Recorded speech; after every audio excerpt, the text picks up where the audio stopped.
지난 2015년 픽사 애니메이션에서 기쁨, 슬픔, 화냄, 까칠함, 소심 등의 5가지의 감정을 캐릭터로 그려서 11살 소녀인 나일리에게 가장 행복한 기억을 되찾아주기 위한 스토리를 그린 애니메이션이 있습니다. 바로 인사이드 아웃이라는 애니메이션입니다. 어릴 때부터 살았던 동네를 떠나 새로운 환경에 적응해야 하는 소녀에게 지금까지 느끼지 못했던 감정의 파도가 몰려옵니다. 예전에는 무엇을 하더라도 기뻤고 행복했지만 이제는 예전과 같이 행복하지 못하다며 결국 자신의 행복을 찾아 집을 떠나고 맙니다. 왜냐하면 더 이상 새로운 곳에서는 행복한 기억을 찾을 수 없기 때문에 그렇습니다. 이때 라일리의 머리 안에 자리한 컨트롤 타워에서 앞서 이야기한 이 5가지의 감정들이 서로 자신이 라일리에게 가장 행복한 기억을 만들어줄 수 있다며 컨트롤의 중심부에 자리를 놓고 싸우게 됩니다. 기쁨과 슬픔, 화냄과 까칠함, 이 소심, 이 5가지의 감정의 캐릭터들이 싸우니 얼마나 기가 막힐 노릇이겠습니까? 시시때때로 감정이 변화합니다. 기뻤다가 갑자기 슬퍼지고, 슬펐다가 까칠하게 누구에게 대하고, 그러다가 소심한 표정으로, 소심한 마음으로 살고, 그러다 다시 또 기뻐하고. 그런데 라일리가 가장 행복한 기억을 되찾을 수 있게 된 것은 우연한 일이었습니다. 이 5가지의 감정들이 서로를 향해 위로할 때였음을 알게 된 것이죠. 그래서 이 애니메이션의 마지막에 주인공 라일리는 집으로 돌아갑니다. 그리고 엄마와 아빠의 품에 안겨서 가장 행복했던 기억을 꺼내놓으면서 우는 것으로 마칩니다. 그렇습니다. 애니메이션 인사이드 아웃이 보여주고자 하는 것은 어떠한 감정 하나만으로 행복한 기억을 회상할 수 없다는 것에 있습니다. 가장 행복한 기억은 모든 삶의 과정에서 감정들이 표현되고 위로받을 때에 떠오른다는 것이죠. 다시 말하면 지금까지 걸어왔던 기억을 통해 나 자신이 누구인지 알게 된다는 것입니다. 그렇다면 사람에게 있어서 기억은 무엇일까요? 기억. 기억은 과거에서부터 현재 그리고 앞으로 걸어가야 하는 길에서 우리의 정체성을 찾아가는 것이 기억입니다.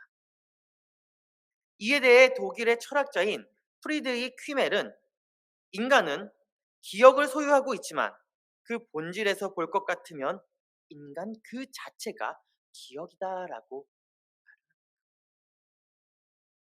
오늘 우리가 함께 나눌 본문의 내용은 이렇습니다.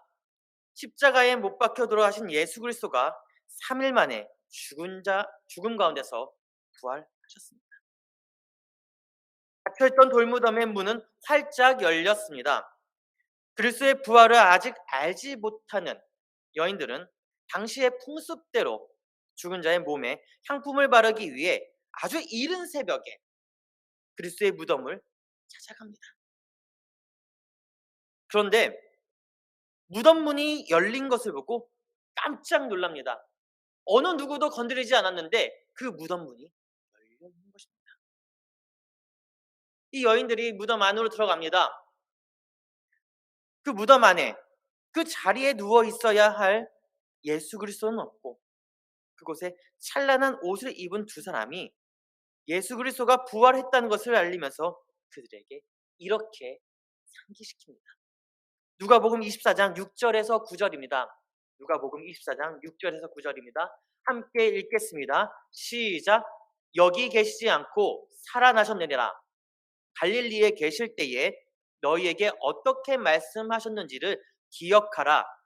이르시기를 인자가 죄인의 손에 넘겨져 십자가에 못 박히고 제3일에 다시 살아나야 하리라 하셨느니라 한데 그들이 예수의 말씀을 기억하고 무덤에 들어가 이 모든 것을 열한 사도와 다른 모든 이에게 알리니 아멘. 무덤에서 경험한 이 여인들은 갈릴리에서 예수 그리스도가 외쳤던 그 말씀을 기억하게 됩니다. 어떤 말씀일까요? 바로 7절입니다. 죄인의 손에 넘겨져 십자가에 못 박히고 제3일에 다시 살아날 것이다.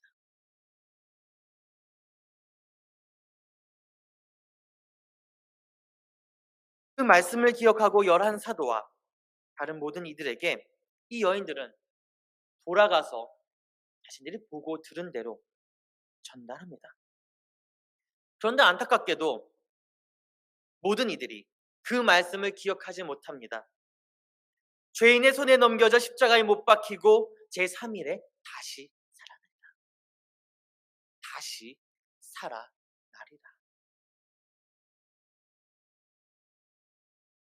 이어 그 이야기를 전해들은 제자들 중 두 사람이 엠마오를 향해 길을 떠납니다. 그들도 역시 말씀을 기억하지 못합니다. 그리스도의 부활도 믿지 못합니다. 그러면서 그들이 엠마오로 터벅터벅 걸어가면서 예루살렘에 있었던 일들을 슬픔 속에서 이야기를 누가복음 24장 13절과 14절입니다. 오늘 본문이죠. 함께 읽겠습니다. 시작. 그날에 그들 중 둘이 예루살렘에서 25리 되는 엠마오라 하는 마을로 가면서 이 모든 된 일을 서로 이야기하더라. 예수 그리스도의 부활의 소식을 들은 바로 그날 제자들 중 두 사람이 예루살렘을 떠나서 엠마오를 향해 터벅터벅 걸어갑니다. 그것도 그냥 걸어가는 것이 아니라 그때 당시에 있었던 자신들의 그 기억을 끄집어내면서 그냥 끄집어내는 것이 아니라 억지로 끄집어내면서 이야기를 하면서 걷습니다. 아마 이 두 사람이 이야기했던 내용은 이런 내용이 아니었을까요? 나는 그분이 우리를 구원하실 줄 알았어. 그런데 형장의 이슬처럼 십자가에서 세상을 떠났다는 그것이 말이 돼? 우리 모두가 그에게 희망을 걸었잖아. 새로운 시대가 올 것이라고 믿었잖아. 분명 새로운 것이 올 줄 알았고 그것만을 기대했는데 이렇게 처참하게 무너져 버렸어. 이제 붙잡을 끈조차도 사라져 버렸어. 그 이야기를 들은 바로 다른 한 사람이 또 이렇게 이야기를 하지 않았을까요? 그래 맞아. 우리는 우리의 그 삶의 모두를 그에게 다 바쳤지. 그가 지금까지 보여준 많은 행적들이 우리의 가슴을 뛰게 만들었잖아. 그래서 우리도 희망을 가졌잖아. 그런데 그의 십자가의 죽음을 보고 희망을 잃어버렸어. 이제는 그곳에 있기 너무나 두려워. 우리 모두가 바라던 그 모든 것들이 다 사라져 버렸으니까. 그렇습니다. 이들의 가슴 깊은 곳에서 바랬던 희망, 해방이었습니다. 정치적인 해방, 사회적인 해방.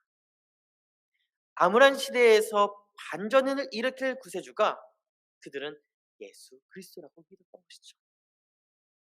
오병이어의 사건으로 눈먼 자를 눈뜨게 하고 또 죽은 자를 일으키는 기적을 행할 때에 그 뒤를 따랐던 많은 사람들이 있었고 그들의 가슴을 뛰게 만든 것이 바로 예수 그리스도였습니다. 그렇기 때문에 그에게 건 희망과 기대는 더욱 커져갈 수밖에 없었던 것이죠. 한 발자국만 움직여도 희망이 보이고 그가 한 소리만 외쳐도 소망이 느껴진다. 그런데 어느 날 겟세마네 동산에서 군사들에게 잡힙니다. 모진 신문을 받으면서 고난을 당합니다. 십자가를 짊어지고 골고다에 오릅니다. 그곳에서 못 박혀 무기력하게 매달려 죽어가는 그의 모습을 보면서 그를 따랐던 많은 사람들은 절망에 빠져버립니다. 큰 희망을 가진 만큼 절망의 깊이도 깊어진 것이죠. 그렇습니다. 엠마오로 향하는 이 두 사람도 그 당시에 모든 것을 보았기에 예수 그리스도를 향한 희망을 잃어버린 것이 아니었을까요? 예수 그리스도를 향한 마음을 잃어버린 것이 아니었을까요? 그렇기 때문에 예수 그리스도의 죽음에 대한 슬픔이 순식간에 그들에게 몰려오면서 모든 것의 중심지였던 예루살렘을 떠나기로 한 것이 아니었을까요? 우리도 마찬가지로 희망을 잃어버리면 어떠한 행동을 할까요? 대부분 조용히 그 자리를 박차고 일어나 떠난다고 합니다. 왜냐하면 그곳에 미래가 보이지 않고 그곳에서 내가 할 수 있는 것이 없다라고 생각을 하고, 그리고 힘을 상실했기 때문입니다. 그런데 그것을 아십니까? 잘못된 희망 하나가 모든 삶과 기억을 망쳐버릴 수 있다는 사실 말입니다. 잘못 생각했던 것이 나를 병들게 하고, 잘못 기억했던 것이 오류를 만들고, 잘못된 희망 하나가 잘못된 것을 전할 수 있다는 것 말입니다. 그렇기 때문에 그들은 희망의 기억을 잃어버린 것입니다. 사랑하는 여러분, 우리의 희망은, 우리의 소망은 나에게 있는 것이 아니라, 이 사회에 있는 것이 아니라 오직 예수 그리스도께 있다는 것을 믿으시기를 주님의 이름으로 축복합니다. 우리의 소망은 예수 그리스도입니다. 우리의 희망 역시 예수 그리스도입니다.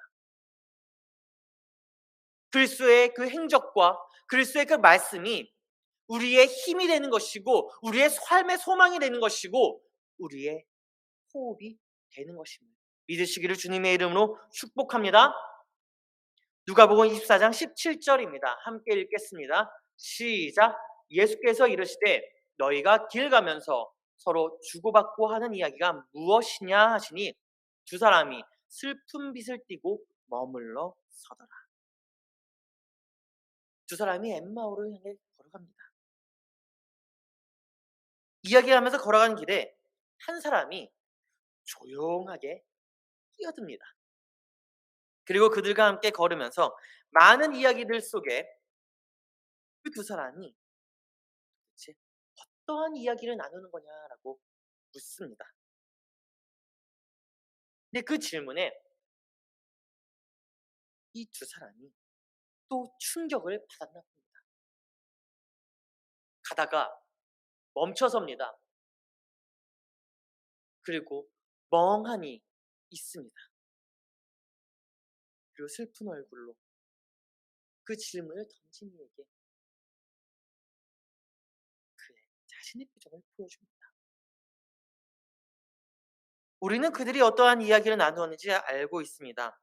자신이 믿고 따랐던 그 한 사람, 메시아라고 믿었던 그, 바로 예수 그리스도가 십자가에 못 박혀 죽었기에 가지고 있던 모든 희망을 잃어버렸다라는 이야기를 가면서 이야기를 하는 것입니다. 그런데 말입니다. 이 두 사람의 이야기에 질문을 던진 한 사람이 있습니다. 그 사람이 누굴까요? 바로 예수 그리스도입니다. 부활하신 예수 그리스도가 이 두 사람에게 조용히 찾아옵니다. 아니요. 처음부터 같이 그 길을 가고 있었을 것입니다. 하지만 자신들에게 찾아온 예수 그리스도를 이 두 사람은 알아보지 못합니다. 그 음성도 듣지를 못합니다. 왜냐하면 예수 그리스도는 그들에게 다른 모양으로 그들에게 나타났다. 그리고 그들의 눈이 가려졌기 때문이다라고 하기 때문이죠. 누가복음 24장 16절에 그들의 눈이 가려져서 그인 줄 알아보지 못했다라고 하고, 마가복음 16장 12절에는 다른 모습으로 그들에게 나타났다라고 기록되어져 있습니다. 사람은 보고 싶은 것만 보고 듣고 싶은 것만 듣는다고 합니다. 그리고 기억하는 것도 자신이 기억하고 싶은 것만 기억한다고 하죠. 그렇기에 같은 것을 보고 같은 것을 듣고 배웠음에도 불구하고 사람마다 각기 다른 이야기와 다른 삶의 모습이 납니다. 물론 보고 듣고 배운 것 다 똑같다고 똑같은 것을 보고 듣고 배웠지만 삶의 모양은 다 똑같을 수는 없습니다. 물론 다 똑같을 수는 없죠. 하지만 이것을 아십니까? 그리스도의 부름을 받아들인 사람, 그리스도의 손을 붙잡은 사람, 그 사람은 어떠한 삶에서도 그리스도의 부름의 손, 곧 희망을 붙잡을 수 있다는 사실입니다. 그리스도께서 다른 모양으로 나타나신다 할지라도, 다른 음성으로 오신다 할지라도 이분이 나의 예수 그리스도다, 이분이 나의 구원자이시다, 이분이 나의 생명이시다는 것을 안다는 것이죠. 한 어린아이가 있습니다. 7살 되던 때 가장 사랑하는 어머니가 급작스럽게 세상을 떠나게 됩니다. 어쩔 수 없이 무역선의 선장이었던 아버지와 함께 항해를 나서면서 그때부터 그의 삶은 무너지기 시작합니다. 비참한 삶을 살아가기 시작합니다. 신앙의 기반에서 자라던 한 이 어린아이가 가장 사랑하는 어머니를 잃고 삶의 희망을 잃어버려 방탕의 삶에서 허우적거립니다. 어떻게 빠져나올지도 모릅니다. 시간이 지나 노예선의 선장으로 있으면서 항해하는 배에서 우연찮게 한 권의 책을 집어듭니다. 그리고 그 책을 읽습니다. 바로 기독교 고전인 토마스 아 캠피스의 그리스도를 본받아라는 책입니다. 그리스도를 본받아. 성경 다음으로 그리스도인들이 가장 많이 읽은 책, 기독교 고전 서적이라고 합니다. 시대의 영적 거장들도 이 책을 통해서 하나님의 뜨거운 사랑을 다시 한번 깨닫고 그들의 삶 속에서 실천했다고 하니 기독교의 고전이라고 불릴만 합니다. 항해하는 배에서 우연하게 한 권의 이 책, 그 읽은 한 권의 그 책을 본 그는 새로운 희망을 보게 됩니다. 빛을 따라서 가기로 결심합니다. 깨달음을 얻게 됩니다. 그리고 그 빛을 따라서 항해하는 일을 그만두고 노예를 팔아넘기는 일도 그만두고 각고의 노력 끝에 영국 성공의 사제로 서품을 받은 후에 이렇게 고백을 합니다. 만약 주께서 은혜로운 분이 아니셨다면 내가 어찌 그분 앞에 설 수 있는 자격이 있겠습니까? 만약 주께서 은혜로운 분이 아니셨더라면 내가 어찌 그분 앞에 설 수 있는 자격이 있겠습니까? 이 고백을 한 사람은 우리 예배 때 찬양을 불렀던 찬송가 350장 나 같은 죄인 살리신 작시한 존 뉴튼. 그는 어릴 때부터 잃어버린 것이 많이 있습니다. 가장 사랑하는 어머니를 잃었고 아버지에 따라 항해하면서 친구를 잃어버렸고 또한 신뢰를 잃어버렸고 삶의 방향까지 모든 것을 잃어버렸습니다. 다시 말하면 살아있지만 성장과 다름없는 삶의 모습을 가지고 있었던 것이죠. 그러나 예수 그리스도는 그가 그러한 삶을 살아가는 가운데서 존 뉴튼과 함께하고 있다는 것을 그가 알고 깨달을 수 있도록 많은 기적을 통해서 삶에서 나타내 보여줍니다. 죽음 가운데서 건져줍니다. 난파된 배 가운데서 목숨을 건져줍니다. 늪에 빠졌는데 허우적거리다가 한 줄 잡고 나오니 다른 사람들은 다 죽었지만 혼자 살아나는 기적을 경험하기도 합니다. 이에 대해서 토마스 아 캠피스의 그리스도를 본받아를 통해서 바라보면 이러한 이야기를 볼 수가 있습니다. 이 세상에 속한 것들 지나치게 바라면 하늘나라의 것과 영원한 것을 영원히 잃어버릴 수 있다. 물론 일시적인 것들을 사용할 수 있지만 영원한 것들을 소망해야 한다. 우리는 일시적인 것들에 만족하도록 창조되지 않았기 때문이다. 세상의 모든 것을 소유했다 하여 누릴 수 있는 것도 아니다. 하지만 선하고 성실한 그리스도의 종과 하늘나라의 삶을 사는 사람은 그 행복을 한다. 우리는 우리의 시민권은 하늘에 있기 때문이다. 그렇습니다. 우리는 일시적인 것을 소유하고자 몸부림칠 때가 많이 있습니다.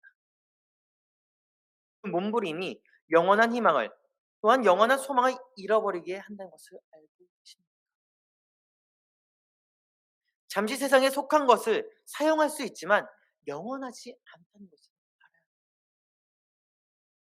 존 뉴턴의 고백이 바로 이러한 고백이었습니다. 주께서 은혜로운 분이 아니셨더라면 내가 어떻게 그분 앞에 설 수 있는 자격이 있겠습니까? 한때는 세상의 것을 붙잡기 위해 많은 것을 누리기 위해 그것을 영원하다라고 생각을 했지만 그리스도를 만난 이후 그 영원한 것이 아니라 헛된 것이라는 것을 알게 된 것이죠. 사랑하는 여러분,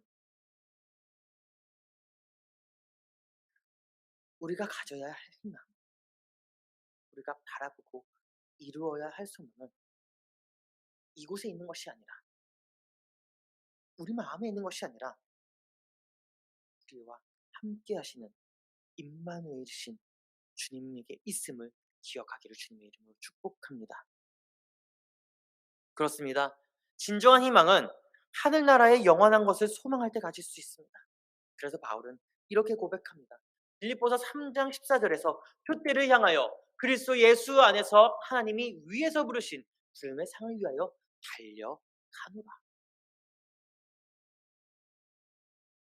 우리의 눈은 어디에 두고 무엇을 바라봐야 하겠습니까? 우리는 우리의 희망을 위한 것을 바라봅니다. 하지만 나를 위한 희망이 아니라 세상을 향한 소망이 아니라 그리스도를 향한 임마누엘 주님을 향한 희망을 바라봐요. 그때 주께서 우리를 부르신 부름의 상을 위하여 달려갈 수 있도록 힘을 주실 것입니다. 그때 가려진 우리의 눈이 열려서 십자가에서 구원을 완성하신 주님의 본체를 볼 수 있다는 것을 기억하기를 주님의 이름으로 축복합니다. 마지막으로 한 가지 이야기만 하고 마치려고 합니다. 우리 주님은 죽음 가운데서 일어나셔서 부활하셨습니다. 우리는 그렇게 주님의 기쁜 부활을 맞이했습니다. 예수 부활하셨다. 죽음 가운데서 그가 다시 살아나셨다. 그런데 말입니다. 우리 삶에 아직 부활의 주님을 만나지 못하고 있는 것은 아니십니다. 주 앞에서는 당신이 나의 희망이고 나의 소망입니다라고 하지만 정작 엠마오로 향해 가는 이 두 사람처럼 혹시 그러한 것은 아닌지 모르겠습니다.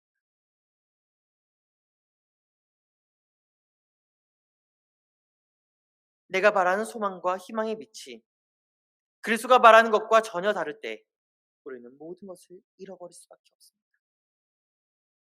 어떠한 위로의 말도 들리지 않고 어떠한 위로의 손길도 잡을 수 없습니다. 그러나 주님은 언제나 같은 모습으로 우리와 함께 하십니다. 나와 함께 하십니다. 우리 공동체와 함께 하십니다. 누가복음 24장 30절과 31절의 말씀에 보면 그들과 함께 음식 잡수실 때에 떡을 가지사 축사하시고 떼어 그들에게 주시니 그들의 눈이 맑아져 그인 줄 알아보더니 예수는 그들에게 보이지 아니하시는지라. 많이 많은 것을 경험했던 그 모습 아닌가요? 음식 잡수실 때에 떡을 가지사 축사하시고 떼어 그들에게 주시니 그때에 비로소 밝아져 예수를 알았다는 겁니다. 우리는 우리가 생각하는 그리스도가 있습니다. 우리가 희망하는 예수의 상이 있습니다.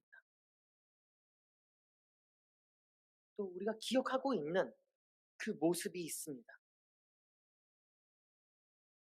그 모습이 아니면 아니라고 치부해. 그러니 말입니다. 엠마오로 가는 이 두 사람에게 나타난 주님, 어떻게 나타나셨습니까?